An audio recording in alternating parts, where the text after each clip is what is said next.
Olá, espero que todos estejam bem. Muito bem-vindo ao canal Princípio.org.br. Eu sou Samuel Cunha e nós vamos dar continuidade a um estudo detalhado do Evangelho de Jesus Cristo segundo escreveu Mateus. Você chora de raiva ou de medo? Eu, particularmente, normalmente choro quando estou triste. As lágrimas são expressões, uma comunicação daquilo que a gente não pode expressar apenas com palavras. Mas em alguns casos extremos, de agonia extrema, as lágrimas podem se misturar com sangue. Foi exatamente isso que aconteceu com Jesus no Getsemane. Ele chorou lágrimas de sangue enquanto orava. Antes de ter a sua carne perfurada pelos cravos e pelas lâminas dos chicotes, Jesus teve a sua alma esmagada. Emoções são sinais de alerta. Vamos aprender neste vídeo como lidar com cada uma delas. Quero ler com você Mateus capítulo 26, do versículo 31 ao 46. Jesus agoniza. Acompanhe na sua Bíblia. Então Jesus lhes disse: todos vós esta noite vos escandalizareis em mim, porque está escrito: ferirei o pastor e as ovelhas do rebanho se dispersarão. Mas depois de eu ressuscitar, irei adiante de vós para a Galiléia. Mas Pedro, respondendo, disse-lhes: ainda que todos se escandalizem em ti, eu nunca me escandalizarei. Disse-lhe Jesus: em verdade te digo que, nesta mesma noite, antes que o galo cante, 3 vezes me negarás. Disse-lhe Pedro: ainda que me seja mister ou necessário morrer contigo, não te negarei. E todos os discípulos disseram o mesmo. Então chegou Jesus com eles a um lugar chamado Getsemane, e disse-lhe a seus discípulos: assentai-vos aqui, enquanto vou além orar. E levando consigo Pedro e os 2 filhos de Zebedeu, começou a entristecer-se e a angustiar-se muito. Então lhes disse: a minha alma está cheia de tristeza até a morte. Ficai aqui e velai comigo. E indo um pouco mais para adiante, prostrou-se sobre o seu rosto, orando e dizendo: meu Pai, se é possível, passe de mim este cálice. Todavia, não seja como eu quero, mas como tu queres. E voltando para os seus discípulos, achou-os adormecidos e disse a Pedro: então, nem uma hora pudeste velar comigo? Vigiai e orai, para que não entreis em tentação. Na verdade, o espírito está pronto, mas a carne é fraca. E indo segunda vez, orou dizendo: meu Pai, se este cálice não pode passar de mim sem eu o beber, faça-se a tua vontade. E voltando, achou-os outra vez adormecidos, porque os seus olhos estavam pesados. E deixando-os de novo, foi orar pela 3ª vez, dizendo as mesmas palavras. Então chegou junto dos seus discípulos e disse-lhes: dormi agora e repousai. Eis que é chegada a hora, e o Filho do Homem será entregue nas mãos dos pecadores. Levantai-vos, partamos, eis que é chegado o que me trai. Vamos começar comentando do versículo 31 ao 35. Desde o capítulo 21 de Mateus, nós temos o relato da última semana do ministério de Jesus.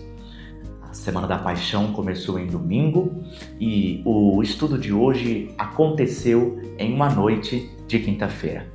Jesus contou parábolas, respondeu a dúvidas, confrontou os religiosos e ensinou a respeito do fim dos tempos.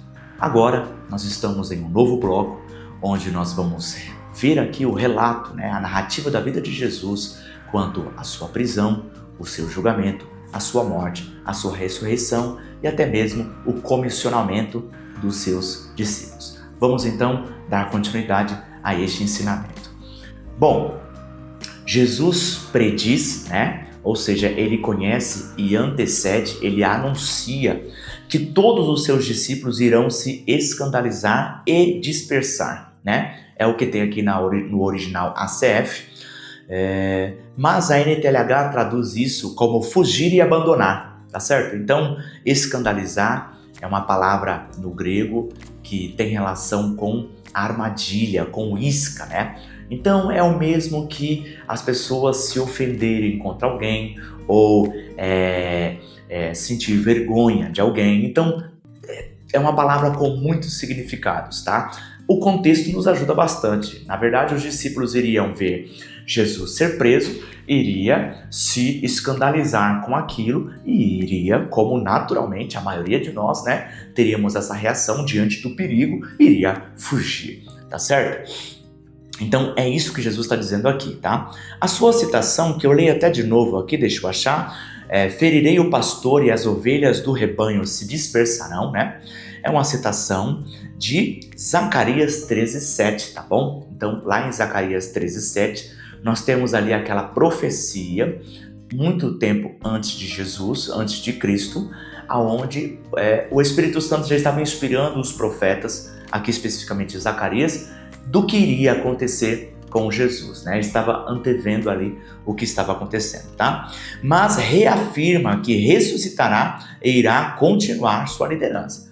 Então, por um lado, Jesus ele diz que os discípulos irão se escandalizar, se ofender, né, se envergonhar com ele e fugir o abandonando, né? Jesus também diz, olha, eu vou ressuscitar ao terceiro dia. E além disso, a terceira informação que ele diz eu vou continuar liderando vocês. Eu vou continuar dando ordens, eu vou continuar orientando vocês, tá certo? Então são as três informações que nós temos aqui no início. Vamos lá. Pedro, firmado pela perigosa autoconfiança, né? O orgulho, você confiar em si mesmo, né?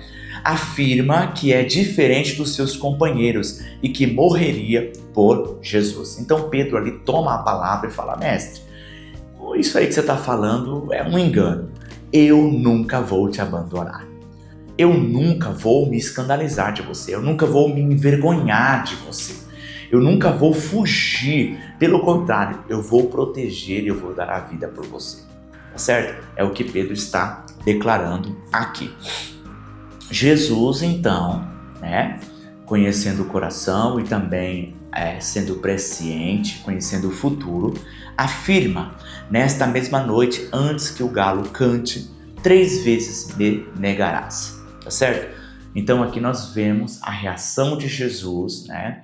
A confirmação de Jesus falando, Pedro, você vai ser aí um dos piores, né? Pior que você é só o Judas, mas depois dele você é o pior, porque Judas me traiu, mas você vai me negar, né? Então, bom seria se você só fugisse, mas além de fugir, você ainda vai me negar 3 vezes, tá certo? É o que Jesus está afirmando aqui, nós vamos ver na continuação da história que isso de fato aconteceu. O relato está nesse mesmo capítulo, o resultado está neste mesmo capítulo, no 26.74, versículo 74 do capítulo 26, diz assim, então começou ele a praguejar e a jurar, dizendo, está falando aqui a respeito de Pedro, não conheço este homem. E imediatamente o galo cantou. Então, meu irmão, minha irmã, quando nós olhamos a situação do Pedro, nós podemos julgá-lo, nós podemos condená-lo, mas eu diria que eu e você, a maioria de nós, vou dizer aqui, vou ser otimista, hein? 99% de nós, vou deixar 1% aí com esse privilégio, 99% de nós teremos a mesma reação de Pedro, tá bom? Então eu e você não podemos olhar esse texto e começar a apontar Pedro, ou julgar, ou condenar, ou achar que eu e você seríamos melhor no lugar dele. Pelo contrário, devemos olhar para os nossos próprios erros e orar por misericórdia e por graça, tá bom? A autoconfiança é como pular de um prédio alto, está no topo, mas estará em ruínas. Ela é mentirosa e destrutiva. não somos e não merecemos. Só estamos de pé pela graça de Deus. Então, aqui nós já fazemos uma pequena aplicação desse conteúdo. Pedro confiou em si mesmo e disse: não, eu não vou te negar, eu não vou te abandonar, eu não vou se escandalizar, eu não vou se envergonhar de você, meu Senhor Jesus. Não se preocupe, onde o Senhor for, eu vou te proteger, eu vou estar junto com o Senhor. Então essa confiança foram palavras, né? A boca fala do que o coração está cheio. Essas palavras foram um reflexo de autoconfiança, foi um reflexo de orgulho, de presunção, de soberba, foi um reflexo de autoconfiança. Então, Jesus ali, Pedro iria negar Jesus antes mesmo dele falar essas palavras, tá bom? Muito provavelmente. Então, Jesus apenas alertou e confirmou e preveu o que iria acontecer com Pedro, tá? Jesus preveu aqui o que iria acontecer, ele iria negar a Jesus 3 vezes, algo que nós vamos ver confirmado aqui mesmo nesse capítulo 26 de Mateus, tá bom? Então, eu e você devemos tomar muito cuidado com a autoconfiança. Ela é mentirosa, ela é destrutiva. Confiar nas nossas próprias forças, achar que nós comemos porque nós trabalhamos, achar que nós estamos vivos porque nós temos um convênio médico, achar que somos inteligentes, achar que somos sábios, achar que nunca vamos cair, achar que estamos de pé porque somos prudentes, porque somos pastores, porque somos obreiros, porque vamos no culto, achamos que de que merecemos o céu. E a verdade é que não merecemos o céu, pelo contrário, nós merecemos mesmo o inferno, tá certo? Então, precisamos mesmo orar, se humilhar perante Deus e converter a autoconfiança em uma oração de Pai, perdoa os nossos pecados. Amém? Tá bom? Então aqui deixa essa alegoria, né? É como pular de um prédio alto. Você está no topo, mas estará em ruínas, tá bom? Muito bem. Portanto, Jesus já sabia que seria abandonado, traído por Judas e negado por Pedro, mas que ressuscitaria ao 3º dia. Você é livre, mas nada pega o nosso Deus de surpresa. Vamos comentar agora do versículo 36 ao 38. Em vários momentos do ministério de Jesus, ele repetiu uma frase semelhante a: ainda não é chegada a minha hora, né? Nós vemos isso no Evangelho segundo João e também nos outros evangelhos. Jesus, em seu pior momento de muita tristeza, de agonia, momento de pavor, ele tem um plano: vigiar e orar com seus amigos. A hora chegou. Vamos ver esse trecho da palavra de Deus. Getsemane, aqui no versículo 36 até o 38, nós encontramos essa palavra, significa prensa de óleo, né? O povo de Israel é bastante conhecido no passado com a sua relação com o azeite, né? Então, prensa de óleo, então ali está relacionado com o azeite, né? Era um jardim localizado no Monte das Oliveiras, tá? Então, só para que você possa se localizar aí, né? Lembra-se de Galileia lá na parte de cima do mapa, né? Ali mais para baixo um pouquinho Nazaré, e Jerusalém fica aqui na parte de baixo do mapa, tá certo? Ali na Judéia. Então, para você se localizar assim, nós temos ali o templo em Jerusalém e o Monte das Oliveiras, ou esse jardim Getsemane, ele estava ali 1 quilômetro aproximadamente, tá? 10, 15 minutos a pé do templo até esse jardim do Getsemane, tá certo? Então, Galileia está lá longe, né? Nazaré também muito lá longe. Então, Getsemane está aqui próximo do Monte das Oliveiras. Então, aqui estava esse jardim para que a gente possa entender aqui. Jesus está em Jerusalém, tá certo? Tá? Nesse momento de traição, pavor, angústia e tentação, Jesus tinha um plano.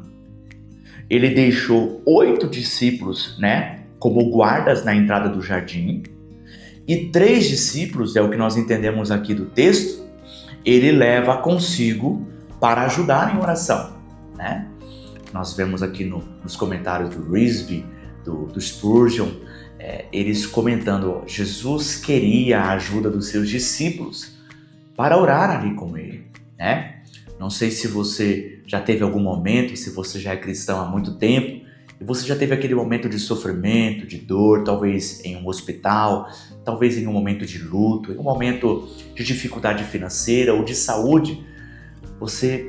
Alguns de nós queremos estar sozinhos, Outros querem orar. Algumas pessoas, quando estão sofrendo, buscam prazer, Tenta descontar, por exemplo, em séries ou em comida. O que Jesus queria aqui era orar, e que orar sozinho, mas que os seus amigos mais íntimos, Pedro, Tiago e João, ele queria que esses amigos também orassem com eles. Era o que Jesus queria aqui neste momento. Então, o ser humano tem particularidades, Cada um de nós lida com o momento de angústia, de agonia, de uma maneira diferente. Aqui Jesus está nos dando uma lição, então. Sim, ele queria estar sozinho, Ele colocou ali 8 guardas para vigiar, Ele colocou 3 amigos ali para que pudesse, com a intenção de orar junto com eles. Intercedam por mim, era o que ele queria dizer ali para Pedro, Tiago e João. E mais à frente ele se isolou e quis ter ali um momento sozinho. Então, olha como isso fala da personalidade, como isso fala da humanidade, como isso fala da individualidade do nosso Senhor Jesus, tá certo? O plano dele foi esse. Como você lida com a sua dor, com o momento de sofrimento, com o momento de agonia, tá certo? Vamos lá. Sobre a expressão, a minha alma está cheia de tristeza até a morte, e aí eu quero aproveitar neste momento e também usar os outros evangelhos, tá? Porque Marcos, ele tem essa característica, tá? O evangelho segundo Marcos, ele tem a característica de ser mais emotivo, de palavras mais profundas e poéticas. É uma característica do evangelho, segundo Marcos, tá? Olha o que ele diz nesse momento, nesse texto paralelo. Começou a ter pavor e a angustiar-se, tá certo? Então, enquanto aqui Mateus ele relata tristeza até a morte, minha alma está cheia de tristeza até a morte, já Marcos ele usa a palavra pavor e a angustiar-se, tá? A palavra pavor que está em Marcos, que eu deixo aqui escrito, não sei ler em grego, tá? Encontrada apenas em Marcos, significa lançar em terror, ficar atemorizado, assustado. E aí eu faço uso do dicionário Vini aqui, tá? Então, meu irmão, minha irmã, esta palavra aqui em Marcos, biblicamente, nós podemos dizer que Jesus, além de tristeza, que é o que nós encontramos aqui em Mateus, em Marcos nós encontramos também medo. Sim, Jesus sentiu medo. Então, coloquei aqui esse trecho primeiro para comprovar, e agora eu vou para o próximo ponto que eu gostaria de comentar, que Jesus ficou irado, e eu deixo aqui as referências, João 2,15 e Mateus 21,12. Jesus também ficou triste, João 11:35 e Lucas 19:41. Nós vemos aqui tanto Jesus ficando com raiva, irado, como também Jesus sentindo tristeza. Acho que ninguém tem problema com isso. Mas em Marcos 14:33, nós vemos Jesus também com medo, Então, as 4 emoções fundamentais, que é medo, tristeza, raiva e alegria. As 4 emoções fundamentais aqui do ser humano, tá bom? Todas as outras herdam dessas, né? Elas são aqui variantes, né? Dessas 4 emoções aqui que são bases, tá? Então, sim, Jesus sentiu medo. E isso é uma prova da sua humanidade. Ah, pastor Samuel, será que ele sentiu medo da cruz? Será que ele sentiu medo dos demônios? Será que ele sentiu medo dos soldados? Será que ele sentiu medo de Pilatos, de Herodes? Não. Não é isso. Daqui a pouco nós vamos comentar um pouquinho a respeito disso para que a gente possa seguir a ordem. Mas só quero dizer para você aqui que esta palavra em Marcos, pavor, ela tem o significado no grego de lançar em terror, de ficar atemorizado, de ficar assustado, né? Quando alguém fica assustado, quando alguém tem terror ou atemorizado, isso não é tristeza, isso está relacionado com medo. Sim, Jesus sentiu medo, tá? É o que nós podemos entender aqui, mas isso não é um problema, tá? Pelo contrário, só prova que o nosso Jesus estava ali na sua forma humana, tá bom? As emoções são sinais. E se Jesus sentiu tristeza, se Jesus sentiu raiva, quando ele entrou no templo ali, ele ficou irado, né? E se Jesus sentiu agora medo, né? Em outros momentos nós vamos ver Jesus pulando, saltando, por que não dançando de alegria, quando os discípulos ali voltaram, né, das suas missões, a missão dos 70, né? Aquele texto, eu via Satanás descendo como um raio. Então Jesus ali, ele sentiu plena alegria. Então as 4 emoções nós vemos em Jesus, né? E talvez essas 4 emoções aqui nos causa mais, assim, torcer o nariz, seria o medo. Mas sim, ele sentiu medo aqui, tá? As emoções são sinais. Pecado não são as emoções. Emoções não são pecado, tá? Uma emoção não é pecado. Você sentir tristeza não é pecado. Você sentir raiva não é pecado. Inclusive, um versículo muito famoso da raiva é: irai-vos e não pequeis, né? Isso está em Pedro e também nos Salmos: irai-vos e não pequeis, né?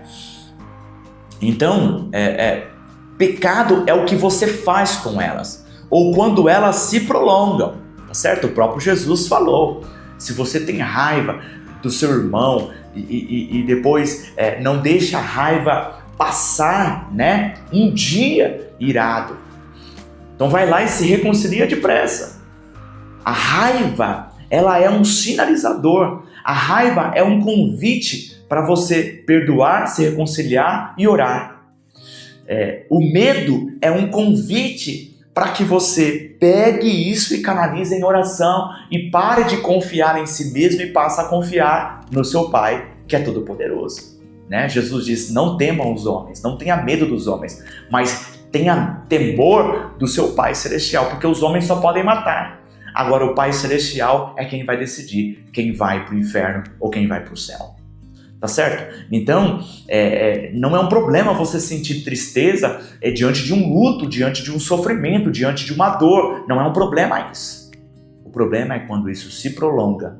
O problema é quando os demônios usam essa tristeza para te convidar para você se suicidar. O problema é quando você pega essa tristeza e começa a ter autopiedade. O problema é o que você faz com a tristeza. O problema é o que você faz com o medo. O problema é o que você faz com a raiva. Então, quando a raiva, você tem ódio da pessoa e quer agredir, quer falar mal, quando você quer humilhar, quando você quer se vingar, ou no máximo da raiva, né? No ponto máximo da raiva é o assassinato, é a vingança, é matar o outro, tá certo? Quando você tem medo, você quer fugir da morte. Quando você está triste, o máximo da tristeza é você matar a si mesmo. O máximo do medo é você fugir da morte, né? Então, o máximo da tristeza é você matar a si mesmo. O máximo da raiva é você matar o outro. Já a alegria, você quer abraçar o outro e compartilhar aquilo, tá certo? Então, por isso que o reino de Deus, ele é alegria no Espírito, tá certo? Por isso que o reino de Deus é paz, é buscar o benefício com o outro, é ter paz com Deus, é se alegrar com Deus, é se alegrar com o outro, é se alegrar consigo mesmo, tá bom? Então, as emoções não são pecado, tá? Pecado é o que você vai fazer com ela. E a Bíblia nos orienta a sempre buscar a Deus e canalizar em Deus as nossas emoções. A emoção é um convite para você orar, tá bom? Vamos lá. Então já demos aqui uma excelente aplicação para você, tá? Jesus seria traído por Judas, negado por Pedro, condenado mesmo inocente. Ouviria o povo gritar: crucifica-o, crucifica-o. Abandonado por seus discípulos, ele teria zombaria, ele teria cusparadas, coroa de espinhos, açoites que tirariam pedaços da sua carne, encravado na cruz. É isso que Jesus teria na sua tentação, no seu momento. O sofrimento de Jesus teria tudo isso aqui, ó. Não seria o sofrimento apenas do corpo, mas também sofrimento mental, das suas emoções, sofrimento de você ser abandonado pelos seus melhores amigos, sofrimento por tudo isso. É um combo de emoções de tudo isso que eu acabei de falar aqui, tá bom? Mas aí nós temos um outro ponto, que é o ponto importantíssimo. Mas nenhum desses era o real motivo da oração, tristeza e medo de Jesus. Nenhum desses. Não eram os cravos, não eram os açoites, tá? E nós vamos estudar mais adiante. Eles tinham pedaços de ossos em um chicote, que quando lançava sobre as costas, sobre os lombos, aquilo encravava na carne, e quando tinha um chumbo de aço junto nele, que quando encravava na carne, arrancava ali, dilacerava, tá certo? Rasgava a carne, ao ponto de chegar até mesmo, segundo os Salmos capítulo 22, 1000 anos antes de Cristo, pelo nosso pelo Davi, né? Pelo rei Davi, ali ele mostrou, deu para ver até os meus ossos, tá certo? Então nós estamos vendo aqui que toda essa dor física, toda essa dor mental, toda essa dor espiritual sendo tentada ali por demônios, tá certo? Não foi o motivo da oração de Jesus, não foi o motivo da tristeza de Jesus, não foi o motivo do medo de Jesus. Então qual foi? Eu leio aqui para dizer para você que eu não estou sozinho nessa opinião, mas também é a opinião de muitos estudiosos da Bíblia, tá bom? Então eu leio em primeiro lugar o comentário do Beacon, que diz assim: Jesus não era covarde. Parece que os resíduos mais amargos deste cálice de dor seriam a separação do rosto de seu Pai, quando aquele que não conheceu o pecado se tornaria pecado por mim, por você. Então, o motivo da oração, o motivo da tristeza, o motivo do medo, o motivo de Jesus estar agonizando, não era nenhum desses sofrimentos físicos, mentais ou espirituais. O sofrimento dele maior era a separação do Pai. Era estar sobre ele o pecado. Era experimentar algo que ele nunca, em toda a eternidade, tinha experimentado. O quê? O Pai o rejeitar, o Pai o abandonar, o Pai virar o seu rosto, o Pai reprová-lo. É isso. Jesus estava acostumado com: este é meu filho amado, em quem tenho prazer, em quem me comprazo. Agora ele ia experimentar o virar do rosto. Eu te reprovo. Por quê? Por causa da sujeira que está sobre você. Jesus virou pecado ali, na cruz do Calvário. Então, esse era o motivo da agonia de Jesus. Leio também um comentário do pastor Hernandes Dias Lopes que confirma esta interpretação. Jesus estava tomado de pavor e angústia pela antevisão de que seria desamparado pelo Pai. Tá bom?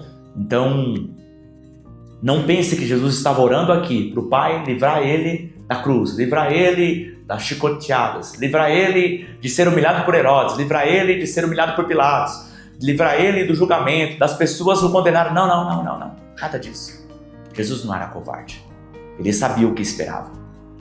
Tá bom? Então se você está acompanhando os evangelhos, você está vendo que em vários momentos Jesus falando: e eu vou ser entregue pelos religiosos, eu vou estar na mão dos pecadores, eu vou ressuscitar ao terceiro dia, eles vão me crucificar. Jesus sabia o que esperava. Não era um problema isso para ele. O problema para ele, o que ele queria que o Pai o livrasse, era do Pai o reprovar, do Pai deixar. Naquele momento é que ele disse: Deus meu, por que me desamparaste? Aquele é o momento de agonia, aquele foi o momento de dor, que Jesus estava aqui orando para que fosse livre disso, tá bom? Lucas relata que seu suor tornou-se como grandes gotas de sangue. E aí eu leio um comentário do Risby, nos explicando cientificamente aqui o que acontece, apesar de ser raro com o nosso corpo, tá? Existe um fenômeno físico raro chamado hematidrose, em que, sob condições de grande aflição, os pequenos vasos sanguíneos dentro das glândulas sudoríparas se rompem e produzem uma mistura de suor e sangue. Então, o suor, sangue e lágrimas, ele começa a escorrer sobre o rosto. Então, lágrimas, suor e sangue se misturam quando uma pessoa está com uma emoção extrema, ultrapassou os limites do corpo. A alma está com uma emoção, com uma agonia tão gigante, tão grande, é uma agonia tão esmagadora que o corpo não suporta. Ultrapassou. Se as emoções podem chegar a 100%, se elas chegam a 200, 300, 500, 1000%, é o que aconteceu com Jesus aqui. Uma agonia tão insuportável que o corpo não suportou.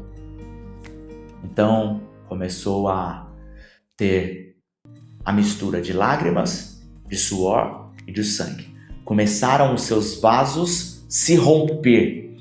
E o rompimento desses vasos começou a escorrer sangue. E junto com as suas lágrimas, ele estava ali orando: meu Pai, se possível for, passa de mim esse cálice. Por favor, meu Pai, não se separa de mim. Por favor, meu Pai, não vire o seu rosto. Por favor, meu Pai, não me reprove. Por favor, meu Pai, não me abandone. Era essa a oração de Jesus ali no Getsemane, tá? E aqui o Risby nos explicou o que acontece com o nosso corpo, com a parte física, com a parte química do nosso corpo, tá bom? Lucas também relata, é o único a relatar, que apareceu-lhe um anjo do céu que o fortalecia. Um anjo do céu que o fortalecia. Olha, é muito provável, e eu vou ler aqui antes um comentário do Beacon, olha o que diz, tá?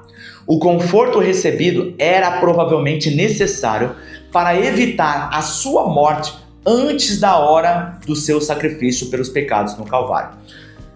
Se aquele anjo não fosse enviado pelo Pai ali naquele momento no Getsemane, era provável que o corpo de Jesus não resistiria àquelas fortes agonias.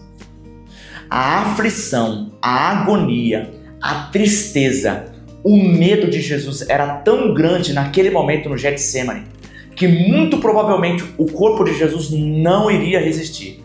Jesus iria morrer. Foi necessário uma intervenção divina e enviar um anjo ali naquele lugar.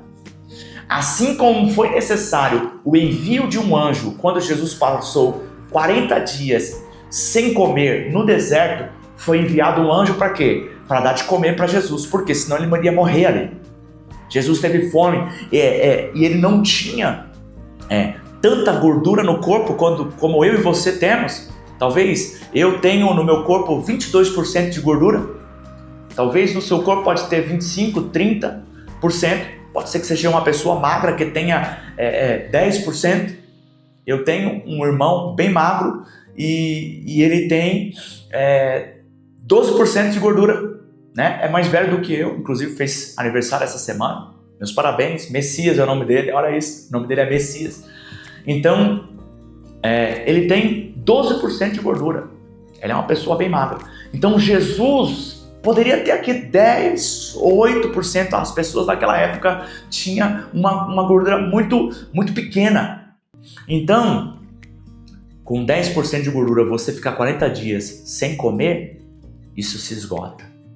E o último estágio do jejum de 40 dias, o corpo é o extremo, né? Quando acabam as gorduras, quando ele vai fazendo, o corpo ele vai pegando energia de diversos momentos e o último momento ele começa a comer os órgãos.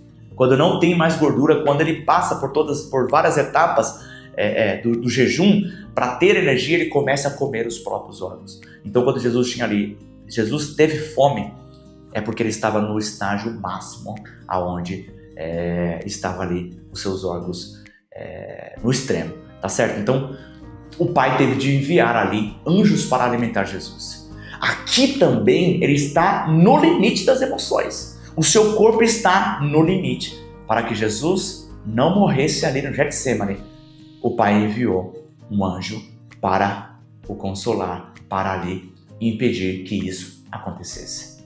Tá certo? Então, é muito provável isso, tá bom? E nós temos aqui a opinião desses especialistas. Vamos concluir então este pedaço para que nós possamos ter aqui uma visão.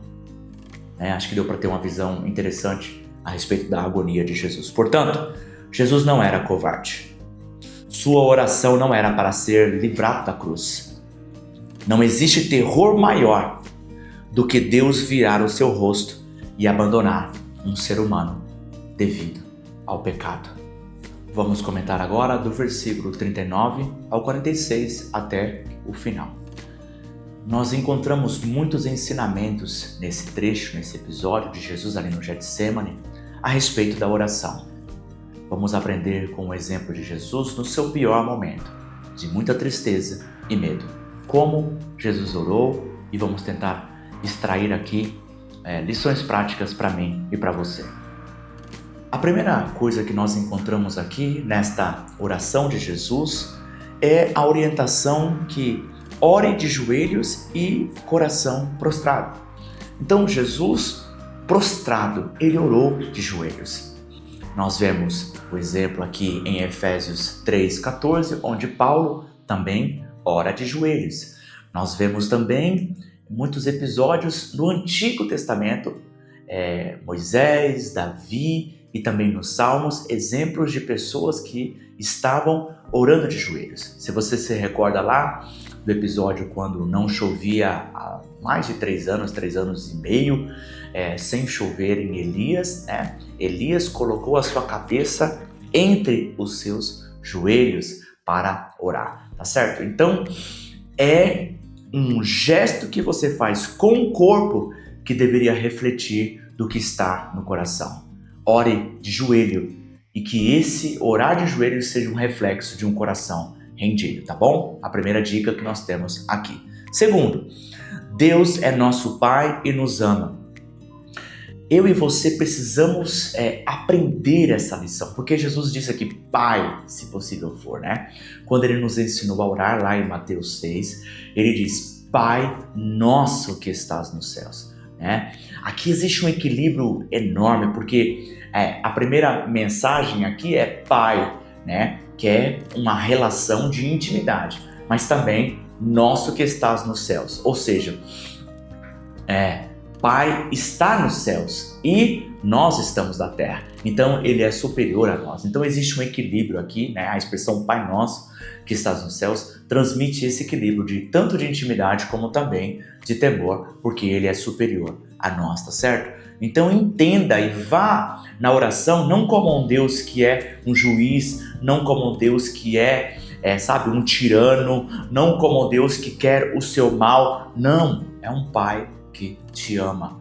Precisamos entender esse conceito de uma maneira muito mais profunda e ir a Deus em oração no nosso quarto como um Pai que nos ama. É a segunda lição que nós extraímos aqui dessa experiência de Jesus, tá? Terceiro lugar, no sofrimento, ore por livramento ou por força para suportar. Mas o melhor que você pode fazer é orar para que o seu sofrimento possa ser usado para a glória de Deus. Então, meu irmão, minha irmã, na maioria das vezes que nós estamos com sofrimento, a maioria de nós, a nossa reação natural e pecaminosa é reclamar do sofrimento. A gente reclama da dor, a gente reclama do desconforto, a gente reclama da frustração, a gente reclama da frustração, a gente reclama quando tá com medo, quando tá triste, quando tá com raiva, a gente sempre tá reclamando. Esse é o padrão natural do ser humano, tá? E eu não estou te aconselhando a seguir esse padrão natural. Eu estou te aconselhando a seguir o que as Escrituras nos ensinam a seguir. Então, diante disso, no sofrimento, o nota 0 é reclamar do sofrimento. O nota 4, vou dizer assim, é você orar para Deus te livrar do sofrimento. Todos nós queremos se livrar do desconforto, da decepção, da frustração, certo? O nota 7, vou colocar aqui para passar de ano, acho que hoje já passa de ano de 6, na minha época eu tinha que tirar 7 para passar de ano, acho que hoje com 6 já passa. Então, para você tirar um nota 6, você ora para que, como eu escrevi aqui, para você suportar, né? Para você tirar nota 6, você suportar, você pedir, orar a Deus para que você possa suportar o sofrimento. Para você tirar uma nota 6. Agora, se você quiser tirar um nota 10, é você ter a coragem, como disse Jesus aqui. Se possível for, passa de mim esse cálice. Todavia, seja feita a sua vontade e não o que eu quero. Então, a vontade de Deus é aproveitar o seu sofrimento para um benefício do reino de Deus. A vontade de Deus é transformar a sua tristeza em alegria no futuro. A vontade de Deus é usar o seu sofrimento para transmitir o evangelho.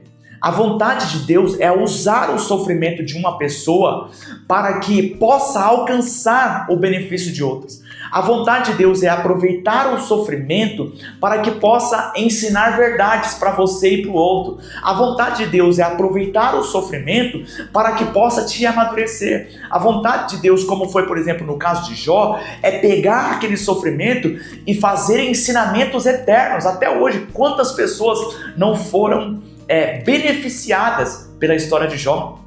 Quantas pessoas não foram salvas pela história de Jó? Quantas pessoas não foram consoladas, confortadas pela história de Jó? Quantas pessoas não receberam ali entusiasmo pela história de Jó? Então, Deus usa o sofrimento. O melhor que nós podemos fazer com o sofrimento não é nem suportar. É bom suportar? É bom, é ótimo. Nota 6, nota 7. Mas se quer tirar um 10, o melhor que nós podemos fazer com o sofrimento é usar. É isso que Deus. O melhor que Deus pode fazer com o sofrimento é usar. Então, se você tem essa coragem, faça essa oração. O sofrimento de Jesus não foi em vão. Ele sofreu, mas Deus usou aquele sofrimento para salvar quantas pessoas foram salvas através daquele sofrimento. Tá certo?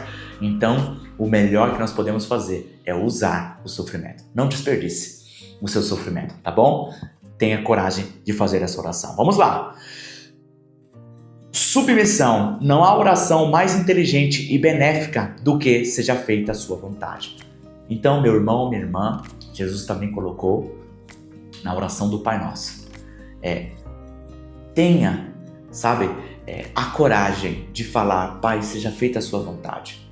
E quando o Espírito Santo, durante o dia, durante a semana, durante a sua vida, te mostrar o caminho, tenha a coragem de obedecer e se submeter à vontade de Deus.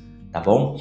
Então, eu me lembro aqui de um episódio onde o povo de Israel chegou até Jeremias e falou, Jeremias, ore ao seu Deus e o que ele te disser para você, para a gente fazer, nós vamos fazer. Aí Jeremias orou e Deus disse, olha, faça qualquer coisa, só não vão fugir para o Egito. E aí quando Jeremias transmitiu essa mensagem para o povo disse, não, é mentira, você é um falso profeta, nós vamos sim fugir para o Egito. E tiveram uma vida trágica, né? Foi péssimo eles terem fugido para o Egito. Então, muitas das vezes a gente ora a Deus, seja feita a sua vontade, mas não estamos preparados para a resposta que Deus fala, olha, a minha vontade vai ser dor, a minha vontade vai ser sofrimento, a minha vontade vai ser desconforto. Você está disposto a beber deste cálice, tá certo? Então, que eu e você estejamos, muitas das vezes, prontos para orar. Pai, seja feita a sua vontade assim na terra como no céu. É a oração mais inteligente, não estou dizendo que é a oração mais confortável, nem a mais prazerosa, nem aquela que vai nos isentar da dor, do sofrimento, da frustração, da decepção. Não, mas sim, é a oração que a longo prazo será a mais inteligente e a mais benéfica para mim e para você. Aguente firme, tá bom? No mundo tereis aflições, mas ele venceu o mundo, tá bom? Vamos lá. Quinto lugar, perseverança. Jesus orou 3 vezes as mesmas palavras. Então, o problema não é a repetição, mas as vãs repetições. E leia aqui 2 Coríntios 12, 6 e 7, onde Paulo ora 3 vezes pedindo para que Deus tire o espinho da carne, né? Inclusive ali Deus disse o quê? Qual foi a resposta? Não, Paulo, eu não vou tirar o espinho da sua carne. Esse espinho está aí para que você não se glorie pelas experiências que eu estou te dando, pela revelação dos mistérios que eu estou te dando. Então,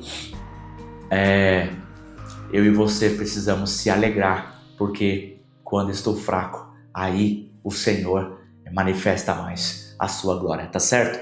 Então, só para a gente não fugir do foco aqui, tenha perseverança, persevere, tá? Persevere na oração.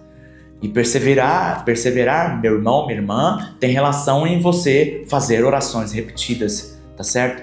Então, pedir, buscar, bater, é orar de manhã, é orar à tarde, é orar à noite, a depender da urgência que você está tendo. Então, persevere em orar. Vai ter dias que você não vai querer.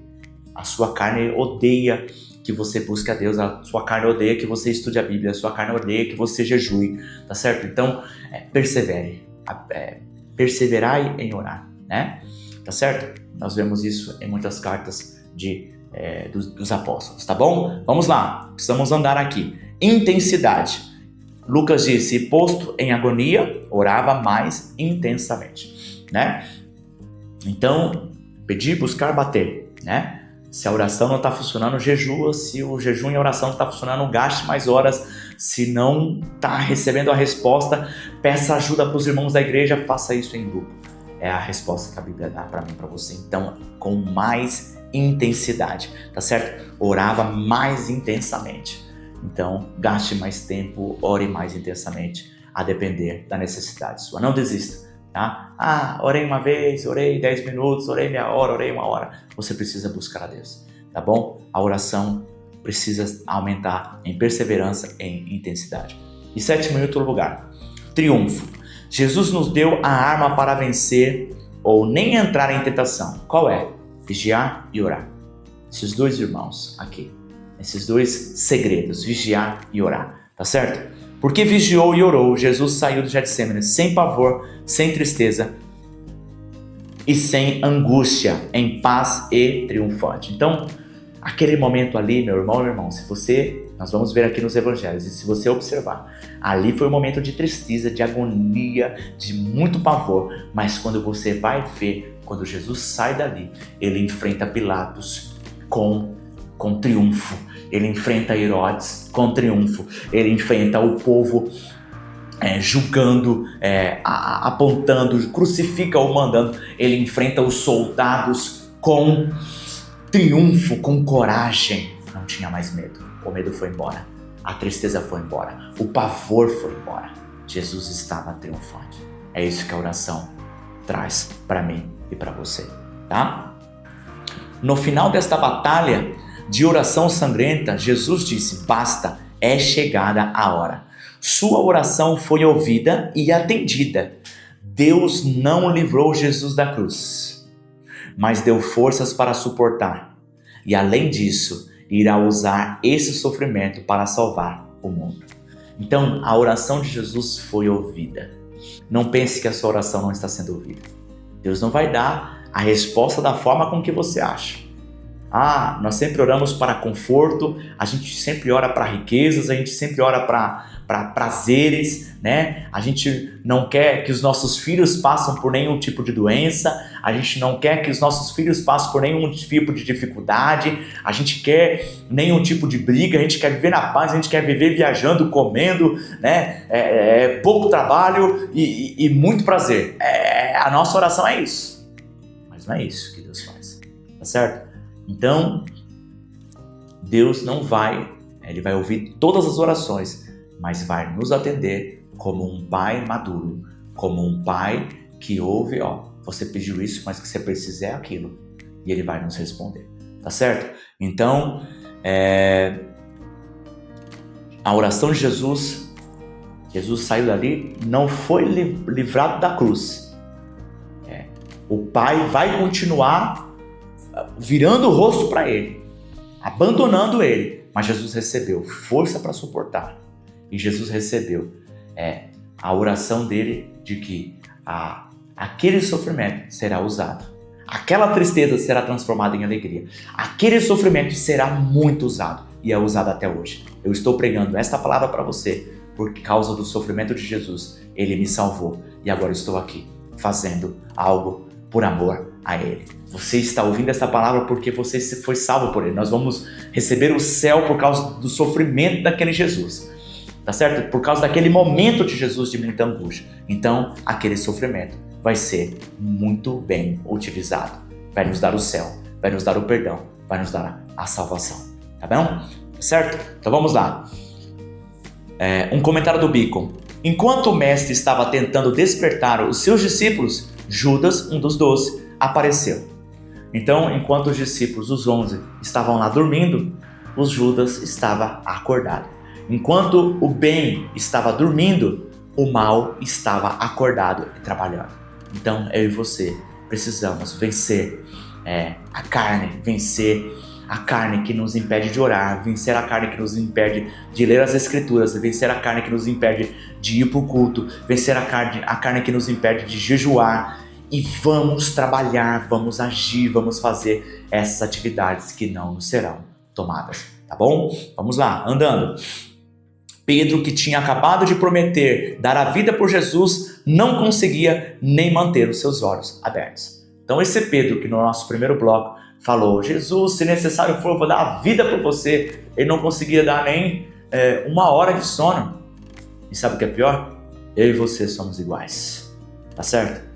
Então, quantas das vezes não acordamos de madrugada, o Espírito Santo nos encaminha, nos direciona a orar e nós resistimos, ou quantas das vezes Deus nos pede para jejuarmos e nós resistimos, quantas das vezes Deus nos pede para perdoarmos ou lemos as Escrituras, mas preferimos o entretenimento. Então, eu e você somos aqui o Pedro da história, não somos o Jesus que oramos. Todavia seja feito o que o Senhor quer e não o que eu quero, tá bom? Estou aqui caminhando para o final e leio um comentário do Spurgeon que diz assim no seu comentário a respeito desse trecho: o esmagamento da prensa de azeite estava acabado, a longa espera pela hora da traição terminou e Jesus se levantou calmamente, divinamente fortalecido para passar pelas terríveis provações que ainda esperavam por ele, antes que cumprisse plenamente a redenção de seu povo eleito. Excelente comentário que resume tudo aquilo o que eu acabei de ensinar aqui nesse trecho. E nós concluímos assim: portanto, cada desafio da sua vida é um convite à oração. E termino esse trecho com a citação de Salmo 37:5. Entrega o teu caminho ao Senhor, confia nele, e Ele tudo fará. Vamos agora aplicar esse conteúdo da Palavra de Deus. E a primeira aplicação que eu gostaria de compartilhar com vocês é que ninguém é tentado acima do que pode suportar. Sabe, Pedro estava ali e ele foi tentado. Ele foi tentado, mas aquela tentação tinha um escape, aquela tentação ele tinha um aviso antes. Deus tinha avisado Pedro antes. Ele poderia se livrar. A Bíblia diz que ninguém é tentado acima do que pode suportar. E isso inclui eu e você. Mas se o outro lado, a outra mensagem, a outra aplicação que nós temos é que nós vamos em alguns momentos cair na tentação. Quem de nós não comete pecado durante um dia, né? Se não for com o corpo, com as palavras ou os olhares, se não for com isso, com os pensamentos, se não for com isso, com as intenções do coração. Então, se você cair, Deus te redime do erro. Então não viva uma vida com culpa, não viva uma vida sob condenação, sabe? De algo que você fez na sua adolescência, na sua juventude, no passado. Não se condene. Se arrependa, confesse a Deus em oração, implore por perdão e apague isso. Porque acontece com muita frequência. A Bíblia fala que Deus pega os nossos pecados e esquece, e lança no mar do esquecimento, tá certo? E muitas das vezes Deus se esqueceu do nosso pecado e eu e você acabamos se lembrando disso. Então, primeiro, não somos tentados acima do que podemos suportar. Sempre que tiver uma tentação, Deus dá o escape, Deus dá o livramento, Deus alerta eu e você. Mas quando acontecer de nós cairmos, não viva em condenação, Deus nos redime do erro. Tá bom? Então essa é a primeira aplicação. Vamos para a próxima. Cuidado com a autoconfiança e se achar melhor que os outros. Quanto maior o salto orgulhoso, maior a queda. Então, meu irmão, minha irmã, desde o início desse ensinamento de Mateus aqui, nós temos repetido várias vezes a respeito do orgulho, e agora aqui a autoconfiança é uma filha do orgulho, tá certo? Assim, fazendo essa ilustração. É você confiar em si mesmo, é você se achar melhor que o outro, achar que você vai resolver, achar que você vai solucionar. Quantas das vezes acontece uma injustiça com você no trabalho, na sua casa, ou no trânsito, ou em qualquer lugar, você, na sua família, você tem uma injustiça e você fala, eu vou resolver. Isso é autoconfiança. Isso é você se colocar no papel de juiz, sabe? Deus, ele disse, olha, minha é a glória. Em um texto ele diz isso, em outro texto ele diz, minha é a vingança. Então, pegue a sua raiva e entrega para Deus, tá bom? Então, deixe de autoconfiança, de você confiar em si mesmo, de você achar que você é a solução para os seus problemas, de você achar que você vai resolver. Nós respiramos e estamos vivos por causa de Deus. Se Deus tirar a mão, tirar a vida, o que será de mim, o que será de você? Tá bom? Então, Pedro ali teve a autoconfiança e ele estava falando com o mestre. E de toda aquela autoconfiança, a queda foi ali, negando o Senhor Jesus, e tem essa vergonha aqui nas Escrituras, tá bom? Então, Deus aquele que humilhar a si mesmo será exaltado, e aquele que exaltar a si mesmo será humilhado. Pedro exaltou a si mesmo e acabou envergonhado. E a sua vergonha ficou registrada nas Escrituras, tá certo? Então, nós vemos vários relatos nas Escrituras. E aí é um ensinamento para mim, para você. Ao invés de ter autoconfiança, confie em Deus. Não confie em si mesmo, confie em Deus, que é melhor, tá bom? Não tente disfarçar que não tem emoções, se mostrando corajoso ou alegre.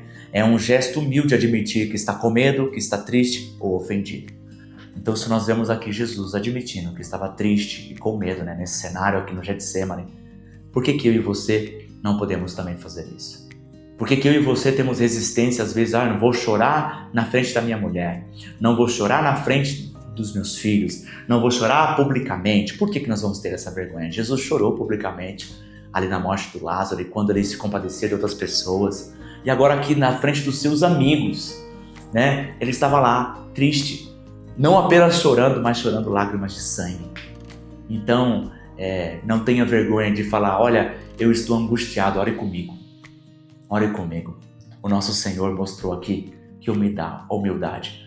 O Criador do universo, Deus encarnado, pedindo ajuda para os seus amigos: ore comigo, vigie comigo nem uma hora, vigie comigo uma hora, fique comigo. Eu estou triste. E Jesus não teve vergonha de declarar as suas emoções para os seus discípulos. E sabe, essa é uma lição para mim e para você. Talvez você está aí pegando esses turbilhões de medo, turbilhões de tristeza, turbilhões de culpas, turbilhões de raiva e fica lá com isso guardado. Compartilhe. Encontre alguém de confiança e se abra. Ou se você não encontrar ninguém, se abra com o próprio Deus, conte para Ele o que você está sentindo. Às vezes você vai na oração e fica tentando enfeitar a oração. Ó, Altíssimo, ó, Santo, e vai.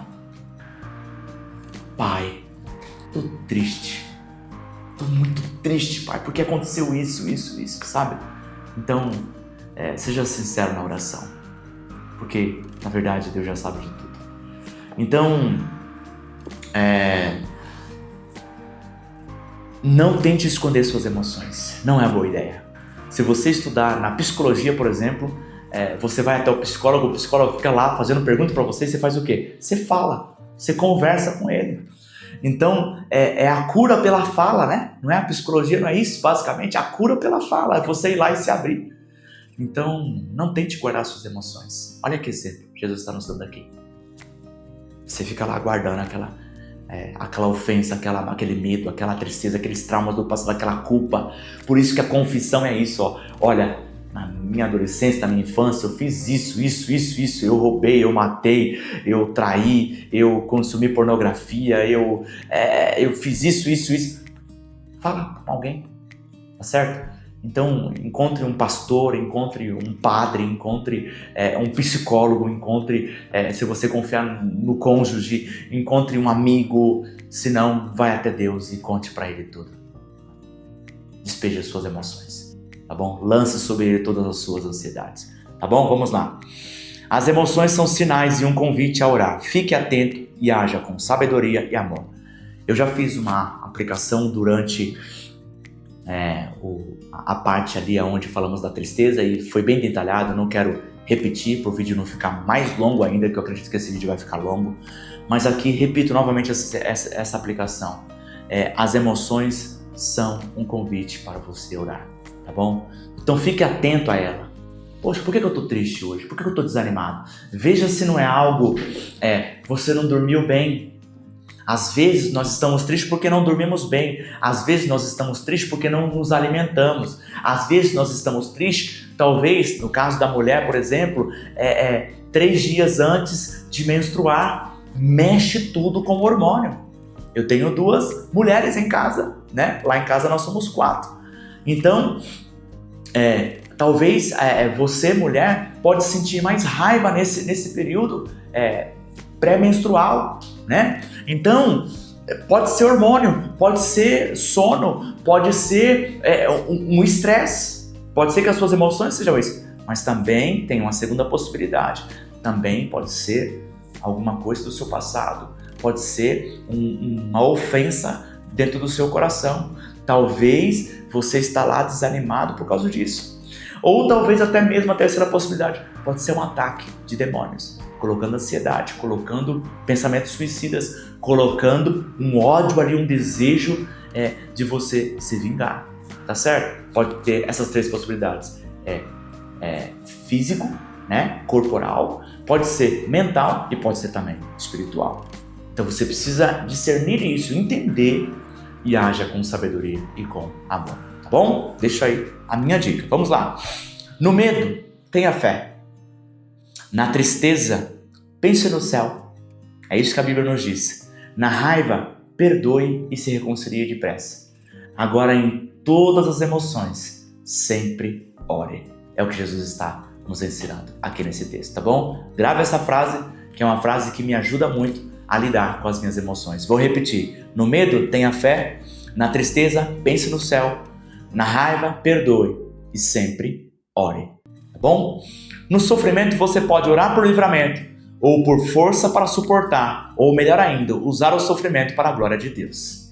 Então, já também deixei essa aplicação durante o vídeo, não quero repetir de novo também, Você pode orar sim, naturalmente nós falamos, Deus, livra-nos do sofrimento. Você pode orar, Deus, me dá força para suportar, mas tenha a coragem e a sabedoria para falar, Deus, use esse sofrimento para a sua glória. Use esse sofrimento para salvar pessoas. Quantas pessoas, meu irmão ou minha irmã, não é necessário que quebre as pernas para receber a salvação? Não sei se você conhece algum caso assim. Quantas pessoas não são salvas em hospitais? Quantas pessoas não são salvas depois de um luto? Quantas pessoas não são salvas depois de um câncer? Quantas pessoas não são salvas no último minuto? Quantas pessoas não são salvas em um momento de muito sofrimento, dor, de decepção, de frustração? Não é assim? Tá certo? Então, que Deus possa usar o sofrimento na minha vida e na sua vida para amadurecer, para a glória dele e para alcançar outras pessoas, para edificar outras pessoas, em nome de Jesus. É a minha oração, tá bom? Muitas vezes o sofrimento é parte de um propósito maior. Quer um exemplo na Bíblia? Vou dar apenas um exemplo. José do Egito, todo aquele sofrimento que ele passou era para ele ser ali governador e poder sustentar o povo, os filhos de Jacó, né? Os seus próprios irmãos que os venderam, e além disso, evitar a extinção da raça humana. Aquela fome era tão grande, que se não fosse aquele propósito de Deus, aquele plano de Deus, a raça humana seria extinta. Então, por esses 3 principais propósitos aí, nós vemos ali José passando por aqueles muitos anos de sofrimento. Deus deu força para ele suportar, mas além disso, usou aquele sofrimento para fazer um propósito maior. Que Deus faça o mesmo comigo e também com você. Ore com intensidade da urgência. A Bíblia diz pedir, buscar e bater. Então, se o seu problema é pequeno, você vai orar de um jeito. Se o seu problema é médio, você vai orar de outro jeito. Se o seu problema é grande e urgente, você vai orar de outro jeito. E quer ver uma dica aqui? Ore e jejue com um grupo com o mesmo propósito. Então, o topo da oração é você gastar muitas horas de oração com outras pessoas também orando.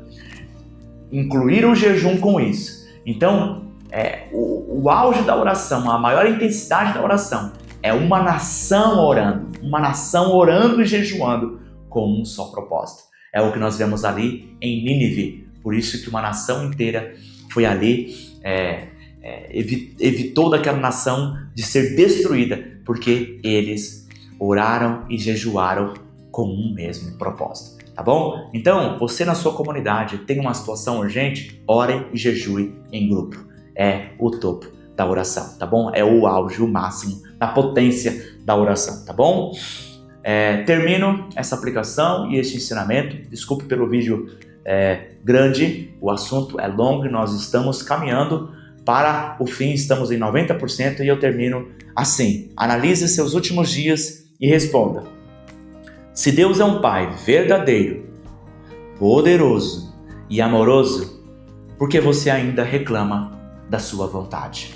Tá bom? Que você possa analisar a sua situação, seu sofrimento e sua dor e poder orar. Deus, se possível for, me livra desse cálice, dessa dor, desse sofrimento. Todavia, que o Senhor possa me dar força para suportar, que o Senhor possa usar o meu sofrimento para a sua glória e para edificar e alcançar outras pessoas. Que Deus abençoe as nossas vidas e nos encha de misericórdia e de graça. Até a próxima.